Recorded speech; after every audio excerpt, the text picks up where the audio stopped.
Welcome, my friends, to the Bob and Brad Podcast. My name is Mike Kienitz, and today I'm interviewing Richard Codos, who is the owner and CEO of SleepOvation Mattresses, and we are going to be talking about common fact or fictions about mattresses in general. So, without further ado, here is Richard. Well, welcome back to the program, Richard. Thank you for joining us today. Thanks, Mike. Well, glad to be back. So, you are the CEO and owner of SleepOvation, correct? Yes, that's correct. And today we are going to be talking about fact or fiction of mattresses. So, my first question is fact or fiction? Firmer mattresses are better for your back and for sleeping. No, I mean, that's a big fiction. The reason is look, people go to firmer mattresses because first the thought was, well, what if a mattress is softer? And if you sink into a mattress with a softer mattress, then it's pretty much like spending the day walking hunched over. You're going to wake up with one bad backache. So what's the obvious answer? Well, let's go to a firmer mattress. Now, firmer mattress does keep your spine straight. However, what it doesn't do is it doesn't relieve pressure on if you have a straight spine and if you sleep on the floor, you're going to wake up feeling horrendous. So a firmer mattress is similar in that there's high pressure points on your spine, and a firmer mattress isn't going to take off the pressure on those. So what happens is that high pressure points create pain points, and you're going to wake up with spots on your back that feel terribly painful. Yeah, I used to have a very firm mattress before I got a SleepOvation one, and I really couldn't sleep on my back. No, you'd wake up with like pain in different spots, right? Yeah. Yeah, and yeah, I mean, yeah. All right, next fact or fiction question. Is it true that softer mattresses are better for your back and for sleeping? No, and I sort of alluded to this, and the softer mattress creates the exact opposite problem. A firm mattress keeps your spine straight. That's great. However, it creates high pressure points. A softer mattress, that creates what we would call the hammock effect. Your back sort of bows, and it's very similar. You might feel comfortable at first, but it would be very similar to walking around the whole day with your back hunched over. What you're going to end up doing is waking up in horrific pain also. You might fall asleep quicker because it feels softer, but think about how you'd feel all day with your back hunched over. I mean, I can show you, if we take, I put little samples here together. So this is a conventional mattress with a, soft foam. And you can see what happens if you just sink into this. It's hard to put it up in front of the TV, but I'll get it here. If you sink into this, you're going to create a hammock effect. And that's where the foam bends and your spine doesn't stay aligned. And, you're going to have that hunched over feeling. A hard mattress creates the opposite problem. Your spine is now straight and aligned, similar to how you are when you're walking upright, and that's great. But if you have high pressure points, then you're going to wake up not feeling good. I just brought, this is a cutout of our mattress. And the beauty here is that you press on an individual point, it takes the pressure off that point without, creating this hammock effect. All these others don't sink in at the same time. So, that stems a little from this concept of individual springs and individual cushion elements. So no part of your back, every part of your spine is isolated from other areas. We don't create a hammock effect, and we don't supply extra pressure. So we keep the spine straight, but yet we reduce the pressure at critical points on your back. And so bottom line, you sleep softly, you sleep longer, you sleep easier, you sleep more comfortable. You don't have those pressure points. So fiction. Softer mattress is no good, and a harder mattress is no good. I mean, you could argue what do you get, but then you need some new technology. That's the bottom line. Sure. It's like a newer hybrid. So did you created this concept, didn't you? Yeah. I mean, I've been in the mattress game for 30 years. I mean, there's a good chance if you're sleeping on it. I mean, I hold, I don't know the count now, 30, 40, I think 40 patents. Jeez. There's a good chance if you're sleeping on it, you're sleeping on one of my patents, for good or bad. I mean, don't think of me if it's a bad night's sleep. If it's a good night's sleep, you can think of me. All right. Next fact or fiction question. Mattress technology has never been better, and we are seeing the best mattress tech yet. So this is also a major fiction. I mean, mattress technology, for the most part, mattresses were patented. Here, I can show you this because I actually printed them out for this. And this stuff's going to look similar to what you're sleeping on. This is a mattress. This is a patent from 1885. This is a patent from 1940, almost 82 years ago, showing zoned and showing pressure relief points. I mean, the bottom line is that mattresses have predominantly stayed very similar. There's springs and there's foam on top. Sometimes there's cushioning on top other than foam. But the big problem that has presented itself ever since the 1860s, when these things started being patented, is that sheet foam, that's since the 1940s, 1950s. Before that, it was cotton, by the way. But sheet foam layers are not great to sleep on. Whether you put them on top of springs, whether you have a giant foam mattress, I mean, the problem with sheet foam layers is that they create a hammock effect. So your whole spine just sort of curves. If they're made super firm, like you say, a firm mattress, then it creates high pressure points. But by the same token, if you look at something like this is sheet foam, it's going to sleep hot. You're going to go in here, and foam is a great insulator. It has thousands of air pockets, but the air pockets retain heat. So you're going to sleep on this, and you're going to end up sleeping hot. I mean, one of the big things we did in changing this technology, one was creating the individual cushion elements so that we leave the pressure points. But another big element is we create these air channels. So you don't sleep hot anymore. Air circulates around you while you're sleeping, and you don't sleep hot. So the reason that 99% of the technology you see out there is built off the same technology that's been around 80 years, 100 years, 150 years. We pride ourselves on having advanced this technology. Are there any really other companies that have advanced it? I mean, there have been advancements. So Tempur-Pedic came out with memory foam. Well, actually, not Tempur-Pedic. NASA came out with memory foam. It was done in the 1960s for space travel, specific parts of increasing comfort in space travel. And Tempur-Pedic put it out, and they have their memory foam mattress. And memory foam, the idea of memory foam is that as you press into it, it relieves those individual pressure points. It's pressure relieving foam is another name for it. Here are the problems. Although it relieves those pressure points, it takes what's called a memory set. So now if you change positions, guess what? It still has the same form.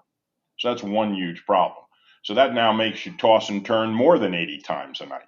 I mean, the average, I think what's the average tossing and turning on a mattress?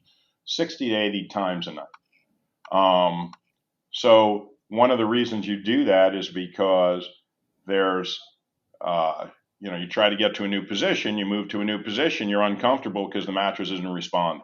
So here you have this new technology that came along that helped relieve pressure points, but then became hotter and had a memory set, so it didn't adjust to you changing positions.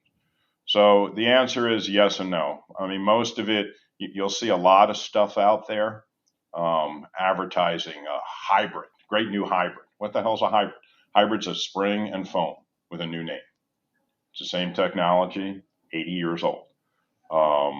So most of it, I would say probably 95% of what you face in the mattress industry are marketing gimmicks and marketing fictions. What about my parents used to have a waterbed in the 90s? What do you think of those? Yeah, I mean, other than putting, hundreds of gallons of potentially leaking fluid there, I mean, the one thing waterbeds don't do, I mean, they're pretty terrible at is motion isolation. One person gets down and the other one goes up and down. Then they tried making channels to get rid of that. It still creates, you know, doesn't help motion isolation. Um, there were temperature issues. I mean, it's a lot. I mean, they're sort of cool. I mean, for the old, but really didn't address the primary problems in sleeping, which is keep the spine aligned, reduce spot pressure points, reduce motion isolation. But it is sort of fun to jump on. I Yeah. mean, I'm sure as a kid you loved it. Yeah, that's what we used to do on it. Yeah, they got rid of theirs before the bladder broke. They called it because our neighbor's bladder broke and it leaked everywhere, and Oh my God! Well, they just that was a whole separate issue. Whether you yeah. flooded your bedroom, but yeah, and then there were some houses that didn't have the structural integrity to support something that literally could weigh, you know, thousands of pounds because you had this water, and there were people that had their floor sagging, whole bunch of stuff happening because of Yeah, sure. I expect that. I'm guessing that's why they're not really for sale anymore. them. I mean, they changed their name. They became gel beds. So they Oh, basically took water components, put in a something that helped emulsify it and created less fluid flow and stuff. But it's not a technology that I would recommend to anybody. yeah. It just dawned on me when we were talking about And then you mattresses. had it, and remember too, water's a great thermal sink. So if your room happened to be hot, the water was hot. So then you had to create components to try to cool or heat the water. I mean, it was really not a technology that, uh, yeah, it's not a technology for this era. Sure. All right, next question. Fact or fiction? Our body follows the sunrise and sunset to fall asleep and wake up. It is because of physical lights in our bedroom. No, so I mean, one of the, look, obviously you can't sleep in bright sunlight, um, but the principal wake up mechanism um, is temperature. So if you measure precisely somebody's temperature just before they wake, you're going to see the temperature start to come up. That's the body's way of waking you up. So this brings us to a major problem with mattresses that if a mattress sleeps hot, guess what? You're going to have problems sleeping on it. It's the same reason you have problems sleeping, non-air conditioned house in a hot summer day. You're going to have a miserable night's sleep. The reason isn't because of the reason isn't because of lights or dark. It's because the temperature is constantly triggering your wake up mechanism. So you need a mattress that sleeps cool, that has airflow. I mean, that was one of our focuses. We need a mattress that has the ability to let you sleep cooler because of the airflow. Because, I mean, we've embedded air channels. I mean, it's part of this. Pull the sample up. I mean, this design, these air channels allow air to keep flowing around you and keep sleeping cooler. That's the problem with memory foam mattresses. That's the problem with any sheet foam mattress other than ours. I mean, you'll see in latex beds, you'll see even in memory foam beds where they punch a lot of holes in them now with the idea to create, some level of air in there that causes relief. The problem is it's not any real airflow. I mean, it helps, but it's not a panacea. You'll also see mattresses that use phase change materials. They try to put in what are called phase change materials in the foam or in the cover. And what a phase change material, it's similar to how ice works. When ice melts, you feel cold because it's changing phase. And simple law of physics, as something changes phase, it absorbs a tremendous amount of heat. The problem is that once it changes phase, it doesn't come back. So you'll get on a phase change mattress for the first 30 minutes and it'll feel cool, then it'll warm up, and then it stays that way. It can't keep changing phase without having a major power input. If you could, you wouldn't need air conditioners. It's the same air conditional principles work on phase change, same thing, but they require a lot of energy to keep refreshing that phase change. That's the problem with a phase change mattress. It's a gimmick for the first hour, but then you'll still wake up it'll still trigger the wake up mechanism. So your problems waking up are not from sunlight, are not from, quiet music, etc. It's mostly due to temperature base. Yeah, I think I was reading the optimal temperature people should sleep at is 60 to 67 degrees. So if your mattress is retaining heat and your room's already warmer than that, you're just going to get hotter yet. Yeah, I mean, well, think about it. I mean, so I sleep very cool. My wife hates it. I try to set the temperature around 62, 63.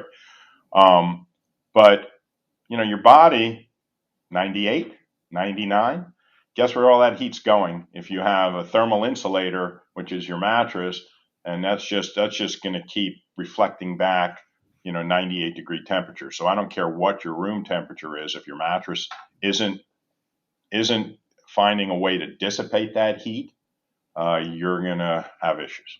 Yeah, I agree. Yeah, I get really warm. I should tell my friend, his mattress is a sweaty mess. It's kind of gross.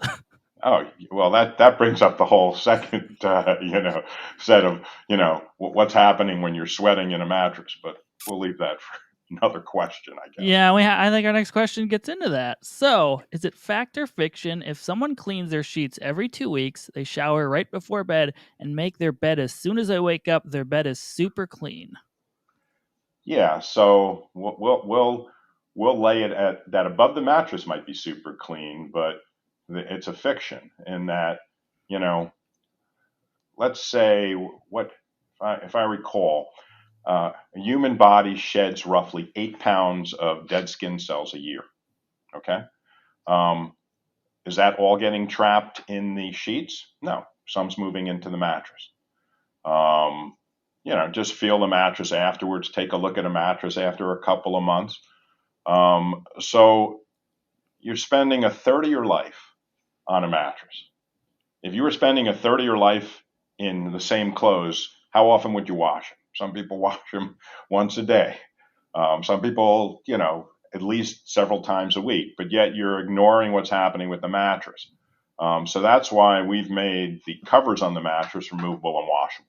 And I would tell you, I don't care what mattress you buy, get one with a removable, washable cover, or, you've got basically an unhealthy situation developing. And it just gets worse over time. I mean, it doesn't look, if you saw a mattress on the street, somebody puts out, you look at it and go, ugh, it gives you the shivers. Yet you have no problem constantly sleeping on that same mattress day in and day out. So, I mean, it's a big fiction. One of the things you have to do is at least remove the cover and clean the mattress. Yeah, Clean the mattress cover. Yeah, your guys' zip off. It's kind of nice. Yeah, no, it's look. Reason mattress covers aren't removable up to now was it was just part of manufacturing, how they were made. They were made with what was called a tape edge machine, and the top is sewn around. And that form of manufacturing is great for making a mattress, but it's not great for keeping a mattress clean and, clean and safe. I'll use the word safe sort of in quotes, but at least clean as you go forward. It's, again, you're spending a third of your life on this. Can you imagine, wearing the same underwear for years and years without washing it? I mean, come on.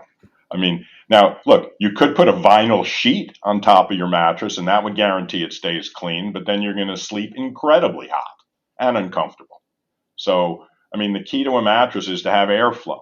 If there's airflow, guess what? Air's coming up, but things are going down, and you better find a way to make sure you can clean this mattress. Yeah, my old mattress, when I got rid of it, I didn't realize how dirty it was until I pulled the covers off it.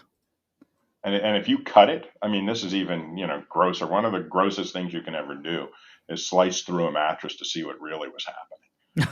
Because no matter how gross that cover looked, that foam inside is like, oh my God. I mean, so understand the principle of foam is that in order for foam to be spongy, it has all these pockets, literally millions of air pockets. Well, guess what? Air pockets, become catches for everything that's flowing from your body down into that mattress. And if you look at that in a year or two, if you cut open a mattress and take a look at that foam, what it's harboring in there, it's not a pretty sight. Yeah. All right, next fact or fiction question. My mattress from the factory store is sparkling clean and harmless. So, yeah, it's a fiction. So, and it's a fiction for a different reason. So, it can be clean. I shouldn't say. Not all mattresses that you buy are harmless. Are harmful. However, if you don't know where this mattress has come from, if the source of materials, and I'm not picking on China and I'm not picking on Malaysia, but if a mattress comes from there, do you know where those materials have been, what they've been through? If they contain flame retardants, if they contain components that are not certified. And the problem with a lot of imports is even though they're certified, it's fake certification. I've seen Green Guard certified on stuff. I've seen CertaPure foams that really never were certified. So, first off, in this day and age, I would not ever buy a mattress that wasn't 100% sourced and manufactured in the U.S. Look, there's plenty of good mattresses that are manufactured and sourced in the U.S. But if you're taking a mattress that, says assembled in the U.S., well, guess what? If they don't say made in the USA, then they're using foreign components. If they're using foreign components, you better be very sure about the supply chain and how those components are sourced, where they're sourced from, and what they're made from. And I would be not comfortable with a mattress that's sourced outside the U.S., regardless of what their certifications are, because the certifications are really all questionable at that point. So I would tell anybody buying a mattress, if you want it to be a fact that this mattress is safe, it better be 100% sourced and made in the U.S. Yeah, I wouldn't take Canada out of that equation. So I could say the same for Canada, sourced or manufactured north of Mexico. Yeah, I'm sure these other countries all have different requirements for certification. So I'm guessing that's how they kind of get a loophole into the U.S. Yeah. Look, the U.S. There's two requirements, literally only two requirements for mattresses, that adult mattress in the U.S. And it's what's called 1633 and 32. Those are flame tests. So even if it's an imported mattress, it has to be tested in the U.S. to meet those qualifications. So that's good. So if you have a mattress you're buying in the U.S. with a proper law tag, then you're going to know it's past 1632 and 1633. I can also tell you stories about imported mattresses that haven't passed those, even though they said it. So that's great, but no other standards are required. So this mattress can be made of a foam that basically is outgassing stuff that's incredibly harmful to you. It can be made of adhesives that, you wouldn't use outdoors, more or less sleep on them for 8 hours a day. So there are no U.S. certification requirements that this mattress needs to meet. So you have to be then on your own diligent to know that, okay, I want glues that are Green Guard, meaning that they have no VOC outsourcing. I want foams that are CertaPure, meaning they don't have components like formaldehyde in there. But you also be sure that the certifications are real. If you get in an imported mattress, even though it may say these certifications, they may not be real. I know a company that was, believe it or not, making infant crib mattresses that was stopped because they were found to have phony certification of the flame test. If you can believe that somebody can just go ahead and do that. But they did that. And, it was a foreign mattress, and it was, nobody, they just stamp it on there, and the regulations are pretty easy. And the penalties are minor. So people will take in, a mattress from Joe Blow country and market as, put on a law tag and say it's been tested, it's been tested. When they finally, when they finally get questioned on it, if they ever do, guess what? They never had legitimate certification. So they stopped making that and bring in another one. Sure. I never knew so much about mattresses. Yeah, it's actually a sort of boring subject, but again, if you're spending, can you imagine anything else that you would spend a third of your life on, and you wouldn't question it? You would just sort of blindly go, "Oh, it has a nice printed cover. Okay, I'll spend a third of my life on that because I like the way it looks." I mean, it gets sort of crazy, and there have been proposals for years to certify, get more regulations, but we're in sort of a world where people don't like regulations, and I get that. But by the same token, if you don't, then it's buyer beware, and that's what the mattress market is. It's buyer beware. Yeah, before I had this SleepOvation mattress, I was just bought whatever seemed right or reasonably priced, and I will admit that I was young, so I didn't care as much. I was Sure. frugal with my money, but yeah, it. I realized when you finally get a good mattress, the huge difference. I just thought they were all the same. I even filmed Bob and Brad for like a year before I had one, and I just thought it was some like gimmicky thing. I'm like, whatever. And then like once I got it, I was like, oh. And my I mean, girlfriend was super happy too. She hated our old mattress. well, I mean, can you imagine if somebody if you spent your day walking around in a brace that curved your back? How would you feel? I mean, it's sort of crazy. I mean, again, I point out, average 8 hours a day you're spending on this, and it should probably be, other than your girlfriend, your most important decision you make over the year as to for your health and wellness. I mean, look, obviously you don't want to put bad things in. You don't want to eat. You want to eat well and everything else, but it is amazing how little effort people put at it, and then we suffer from the other problem in buying a mattress, that it's an industry full of a ton of noise. You have 300, 400 manufacturers, and everybody will say, we sleep the best, you sleep. So how do you, in fairness to a consumer, how do you separate the wheat from the chaff, so to speak? It's just too much noise. Everybody says we sleep cooler. Everybody, there's no regulation to say, what does that mean? Our mattress sleeps the coolest. Our mattress does this. Our mattress does that. So everybody says, oh, okay. So unfortunately, it becomes a game for a consumer to try to figure out, to try to navigate. It's like a giant minefield. Yeah, my last mattress I bought, I didn't know a thing. I just went to Slumberland and asked them. Yeah. Like I didn't know anything. And you have a mattress salesman who basically is telling you to buy that mattress because guess what? They have the best margin, or he gets some kind of best incentive deal. I mean, that's his job. He's a salesman. Mm-hmm. But none of it's based on any fact. Yeah, it's just off commission. Yeah. All right, next fact or fiction question. It is not illegal to remove the mattress tag. Well, that's our first fact. People sit there with those tags going, says, oh, I can't remove it. And we've changed our wording on those tags now. It said, except by consumer. So the tag required on a mattress is, again, it's called the law tag.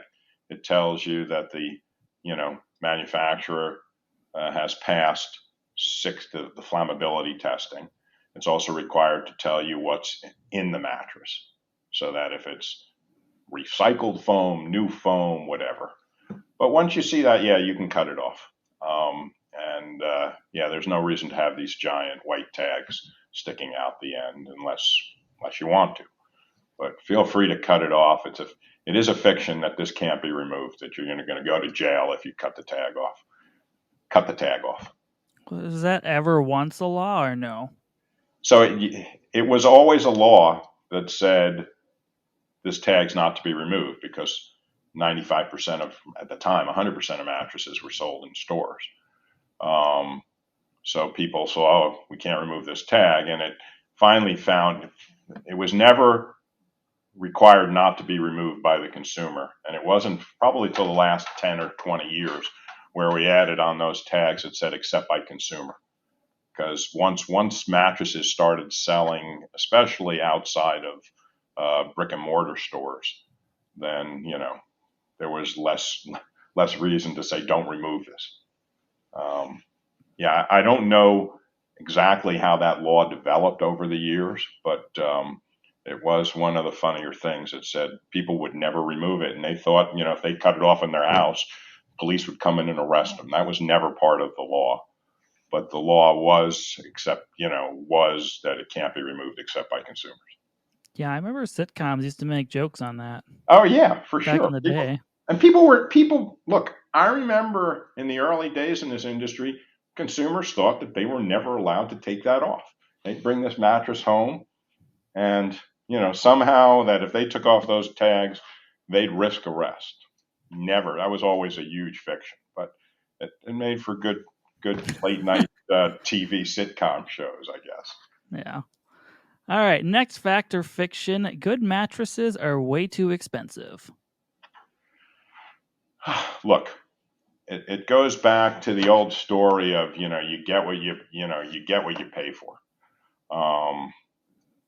You are way too expensive. I would tell you that's a fiction. I mean, relative to what you spend on other goods and stuff, no. However, here's the qualifier to that. If you buy a $200 mattress, you're going to get what you paid for, which is garbage. It's going to be, you can't make mattresses that are super cheap and sell them in the U.S. So it has to be a foreign source mattress. It might have a good, pretty covering, but I wouldn't trust a single thing that's inside it. So yes, the answer is you have to pay. There is a level above you have to pay. You're going to want to make sure that every component is you're going to want to see the following things on the labels: Green Guard certified, CertaPure, Okie-Tex, which certifies material, fabric.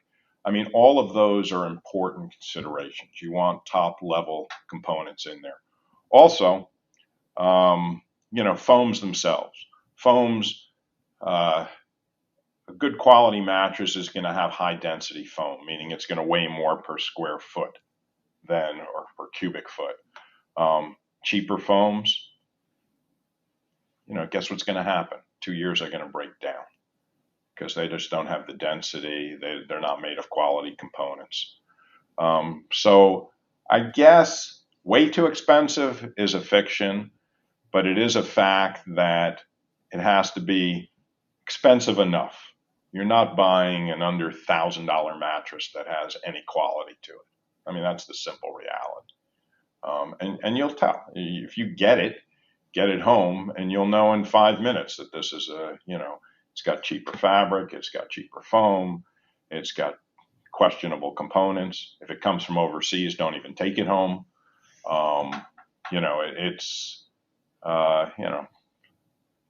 I hate to say it, but you're not going to be able to buy an under $1,000 mattress that you want to keep. And under $500 mattresses are, for the most part, 100% sourced overseas. Most under 1,000 are too. And as we've discussed, that's not where you want to. I mean, you're putting your health on the line. You're putting your health at risk with that. I mean, think about it. If the foam is outgassing volatile organic compounds and your nose is in this mattress for 8 hours at night, do you think that's good for your lungs? Do you think that's good for any other part of your respiratory system or your circulatory system? It's not a good idea. I wouldn't do it. What are the chemicals they put in that are so different? I mean, so ones you would know, things like formaldehyde. Oh. Formaldehyde, which is a known carcinogen, has been a component in foams for years. Cheaper foams for sure. Overseas foams for sure. Volatile organic compounds. You've probably seen that you don't want to buy paints that have VOCs in them. But yet, again, these foam components are going to have, that are of unknown origin, can have high level of volatile organic compounds. One of the things that, Certipure USA, which is a certification, measures is those. You do not want to, you almost get it sometimes when you get a cheap product, open it up, and it smells, especially Yeah. foam component. Guess what? If you're smelling it, it's outgassing something that you don't want to be smelling. I mean, that's the bottom line. Your nose is, sensitive to parts per million. And this is stuff you just don't want to be breathing in, absorbing through the skin, however other methods of, absorption. I mean, most of it is from breathing it in, but you can also get a skin absorption. If the fabrics on the mattress are of questionable content and origin, they can be sprayed with components, fungicides and stuff that you just don't want to have in contact with your skin. That's why we would never use a fabric that wasn't what's called Oki-Tex 100 certified, meaning that every component doesn't have any toxic components to it. But again, and if nothing else, if anybody listening to this takes nothing else out of this, do not buy a mattress that comes from overseas. I wouldn't do it. I don't care what they're telling you and what their certifications are, unless you know that supply chain and you're able to follow it and every person in there is legitimate. You'd be crazy to do it. I have a different random question. Do mattress storerooms fronts, do they sometimes have different mattresses on display than what they sell, or do they just put new ones up all the time? So there's a little bit of that. It's hard to know.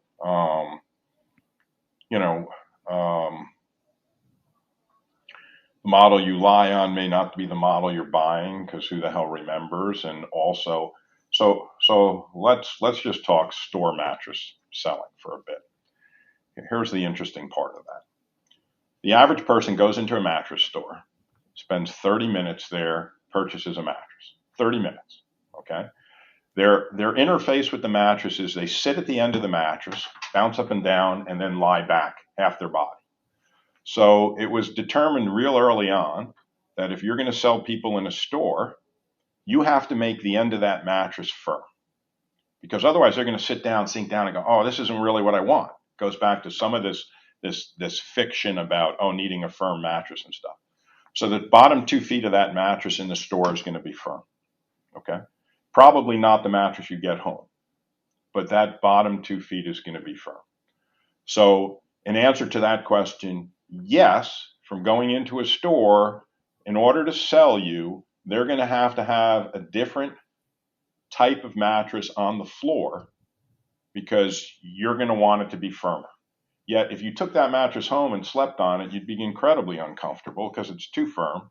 It just doesn't translate to what you actually need to sleep. And so it's, I don't want to say it's bait and switch. That's not fair.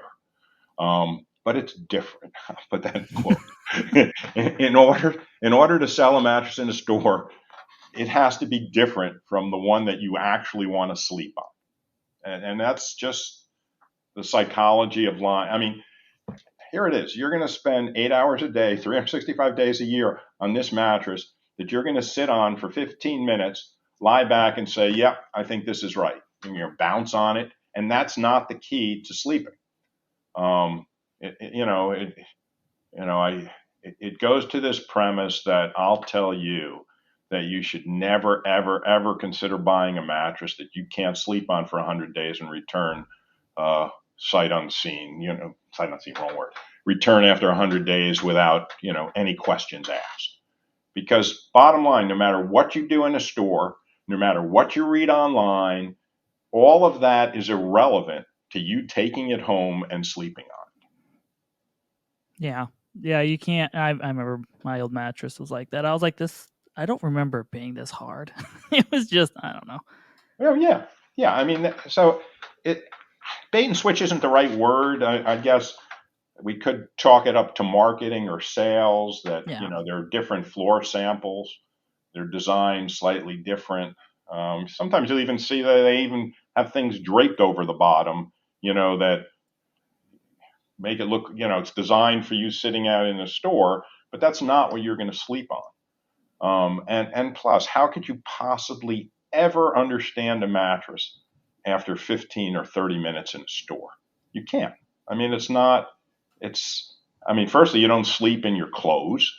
Everything about it is wrong. The mattress buying experience has always been a little baffling in that, people will rate it as bad as they rate buying a car, in that they don't trust the salesman, they hate the process, and they're right. It's just they're sort of intimidated. You walk in there and the salesman will tell you no, because for whatever reason, whatever you think is wrong, and you don't have as much knowledge as he does, or she does. And so as a result, it becomes a, tough experience. And that's the bottom line. The bottom line is that's why we basically refuse to put anything in stores, because it's nonsense. Unless you were into a box store where you just take it off the shelf, and that's a different story. If you're going into a mattress store to think you're figuring out a mattress, it's nonsense. The only way to figure out a mattress is to buy it, try it. If it doesn't work out, return it. And that's why you have to make that process simple, easy. We attempt to make that as nice and easy as it is. I think you guys have a number of your people that follow you that'll buy our mattresses, and we're very careful trying to make sure that, even though I hate the process that we have to deliver a mattress, somebody tries it for 100 days and says, I don't like it. We literally go in there, pick it up for free, and pull it out for free, to no expense to the customer, for the simple reason that if you don't do that, it's the only way to buy a mattress. Everybody has to do that, or it doesn't make sense. Yeah. Do your one mattress I took apart not took apart, but took out of the box. You guys get them pretty condensed, don't you? Yeah, that's sort of a cool process. We take a mattress that's about 12 inches thick, and we literally compress it to, I'm going to say, don't hold me to this, a half an inch, and roll it up and put it in a box. It takes about 20,000 pounds of force to do that. But that's how you can take a giant mattress and ship it. A lot of people do it. It's sort of a cool way to do it. Now, the only problem with this process, it's real easy for us to get it in the box, but once you have it in your house and it expands, blows up like a balloon, you can't get it back in the box. So that actually becomes an expense of ours. I'd love, and we've looked at, believe it or not, we've looked at this problem. It would be great if we could find a way to have customers that could somehow shrink it back down and just ship it back to us. Unfortunately, we can't. So it becomes two men in a truck show up and take it out. If you're returning a mattress, or if there's a warranty issue, that's how it gets out of there. But it is sort of cool. The first time you open up a mattress and it goes from here to, you know it. You hear the air blowing in, and it's compressed. And that's one of the beauties of, this design mattress, because we have springs and we have foam, and both of those are totally compressible. Sure. Yeah. I was just really surprised. I was like, this is it? This is a whole bed? And then, once you open it, I'm like, oh, and it expands. It's nice. We have people call our customer service and say, we think you shipped us the wrong thing, because it can't. We say, trust us, just put it where you want it, open it up, and it's going to grow to the right size. So on kings and queens, we actually compress it, then we fold it and roll it. So it even looks more bizarre when you cut it open. It goes bam, it opens up, and then it expands. Yeah, it's really it's what's made the ability to not have multiple men in a truck have to deliver it to your house. Although that may sound great, especially in a post-pandemic world, you want people always trekking through your house, carrying these giant mattresses upstairs, hitting walls. It's a much better process that we have. Again, I'd love if we had a way to sort of put it back in the box if we ever need to take it out. But haven't figured that one out yet. Yeah, it's super handy if you have tight quarters. You have to bring your mattress through originally, I should say. Oh yeah, no, you see, you get a king mattress into some of these rooms, it is almost impossible. Um, the old style. But and plus, in this day and age, I personally, the less people trekking through my house, the better. I don't particularly love having delivery men, walking in my bedroom if I don't have to. But that's a discussion for another day. But I'm just saying, in a world where you sort of, everything is now, you worry about all this stuff and people trekking through and germs and everything else. It's just sort of a nicer option. Yeah. All right. Last fact or fiction: memory foam mattresses are better mattresses than conventional beds. So that's another giant fiction. So why did memory? I think we alluded to it earlier. 1960s, NASA develops memory foam, and it's said, okay, this is going to be great because it's pressure relieving. Pressure, pressure, pressure. This is what we talk about. Memory foam is not going to suffer from the problem. A person lies down, and they're going to be able to, it's going to take you're going to sort of sink into it nicely, and it's going to keep your back somewhat straight. Not as straight as ours does, but keep your spine somewhat straight, and it's going to conform to you. So that's all great, isn't it? That sounds great. Here's the problem. Memory foam sleeps incredibly hot. Okay. So right off the bat, I've got a mattress that's now not only acting like, because it uses the heat of your body to help create the set. So once it's set and once the heat is in there, it's now retaining that heat. It's going to sort of mold around you and create this nice little heat insulator. So you're going to sleep hot. But the bigger problem, that's a big problem to begin with. The bigger problem is that it takes a while to take that heat set. So now I've got the heat set. Now I turn from my back to my side. Well, guess what? It's got to fold it. It's already got a set shape. So how long is it going to now take to have to reorient? It's going to take a while. It's going to take not on the order of seconds. It's going to take on the order of 5, 10, 15 minutes to reset. And so in the meantime, you're not comfortable. So now you're squirming. So now you're moving back and forth. And, I monitor my sleep at night with a smartwatch. I hate to say I do that, but I do. And, it shows the number of times you wake up. Well, guess what? If you're on that memory foam mattress, you're going to be tossing and turning all night. And all these smartwatch applications now rate your sleep based on how many times you toss and turn. Guess what? Your sleep's going to go. Your quality of sleep is going to drop down substantially because you're going to just be tossing and turning all night. And sleeping hot. So it's triggering a wake-up mechanism, everything bad about it. But it was cool technology. It is cool. Technology in that, I say cool, not cool, but, it was sort of nice technology in its day in that it could relieve those pressure points. So it solves one of two major problems, but then it creates a new problem in that it takes a set and doesn't readjust, and it sleeps hot. So it solves one problem, creates a new problem, which is set, and also exacerbates the problem of sleeping hot. So Sure. Big fiction. It's not, I would never recommend a memory foam mattress. But again, let me put a footnote to everything. Some people, we tell people that return it. We basically say, thanks for trying. Nothing works for everybody. So we may have a mattress that works for 80% of the population, but 20% of the population, some are going to want to sleep on your waterbed. Some are going to want to sleep on memory foam. Some are going to want to sleep on a cotton futon that, maybe it came from India. But yeah, that's why there are, we will never create a product that's good for 100% of the population. I aim for 80, but those 20% they'll return mattresses. They'll want to sleep on waterbeds. They'll want to sleep on, and maybe they like memory foam. Yeah. No one's liked by 100% of people, including Bob and Brad. Almost Bob and Brad. They're a 99, right? Percent.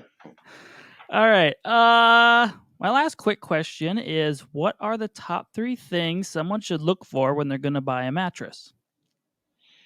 Top 3 things. Okay, I'll give you. And I've said multiple times in this podcast is that number one, it better be made in the USA, and not only made. Avoid words like assembled in the USA. You want it 100% USA, manufactured from USA components. And that's real simple why. Again, you're spending 8 hours a night on this thing. You've got to be worried about what's outgassing and everything else. And it's real simple. It's got to be 100% USA made. Number two is you want to sleep on a mattress that relieves pressure. I'll tell you we're the only ones who do that, that relieve pressure points. It is potentially achievable on something like memory foam, despite the other problems. Maybe you find a person who sleeps on their back 100% of the time, never changes position. Okay, maybe that works for them. But you need a mattress that definitely, one is USA. Two is it has to be able to relieve the pressure points. Bob and Brad and a million of their things show how that's so important. You can't have high pressure points because if you're lying on a mattress and it has a high pressure point, guess what? You're going to wake up feeling like not well. I always tell people before I get to my third point is that they say, do I need a new mattress? I say, here's a simple test. Do you sleep well? If you sleep well, okay. 2, do you wake up in any form of pain? If you go to bed and don't have the pain and you wake up in pain, the first thing you should do is get a new mattress. It's that simple. Because if at the start of the night you don't have this ailment and at the end of the night you do, guess what? It's your mattress. So then the third thing is you need your mattress to sleep cool. You need a decent airflow. You need it to sleep cool. Because again, wake up mechanism. If you're sleeping hot, you are not going to sleep well. You are going to wake multiple times during the night. It's almost like if you have a sleep apnea where you have breathing problems and you wake up multiple times at night before you get a CPAP machine or something, you're going to feel exhausted in the morning because you woke up that many times. Guess what? If you're sleeping on a hot mattress, you're going to also have a similar problem. Not quite, it's not dangerous. It's not like, I stop breathing at night, but it is triggering wake up mechanisms numerous times over the night. And it's not unlike the pressure points. Pressure points can also be triggering. If you're all of a sudden you're in pain, you're going to shift positions. You're shifting positions 70 times at night. My smartwatch would say I had a bad night's sleep because it's measuring how many times, I move around, how many times. So the 3 things, it's got to be USA components manufactured, not assembled, manufactured in the U.S. and 100% U.S. components because that's just a health and safety issue. You just can't spend your, a third of your life on something that might be killing you. Number 2 is it's got to be relieving the pressure points because if you have high pressure points, there's a good chance you're going to wake up in the morning feeling worse than you did when you went to bed as far as certain things, aches and pains. And number 3 is airflow and sleeping hot. I'll give you a fourth only because I need to put a fourth in there. You want something that you can clean because, again, it won't affect you in the first few months, but after years of all this garbage collecting in your mattress, you want to be able to wash the cover.